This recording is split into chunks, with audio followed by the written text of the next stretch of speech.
ఏంటి ఎట్లా బతుకుతుంది, ఇద్దరు పిల్లలు భర్త లేకుండా జీవించలేదు, ఇది బతకటం కష్టమని చాలామంది చాలా అన్నారు. నా లైఫ్ ఎందుకు ఇలా అయిపోయిందని చాలాసార్లు సూసైడ్ చేసుకున్నాను. చాలాసార్లు ఏడ్చి ఏడ్చి బాగా చీకట్లో బతికేసాను అన్నమాట.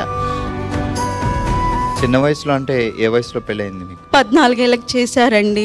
అంటే 14 సంవత్సరంలో పెళ్ళయింది. పెళ్ళైన కొన్ని సంవత్సరాలు బాగానే ఉన్నారా ఆయన? లేదండి, మ్యారేజ్ అయిన కానించి ఇంకా సాడిస్ట్ అన్నమాట. తాగటం, ఇంకా పిల్లల్ని కొట్టడం, ఇచ్చేయటము. ఇట్లా పుట్టింటోళ్ళకి చెప్పుకుంటే సర్దుకొని పోమ్మా అంటూ వాళ్ళు ఇది చేసేవాళ్ళు. ఎవరికి చెప్పుకోలేక, ఎవరికి ఇది కాలేక చాలా నరకం అనుభవించాను.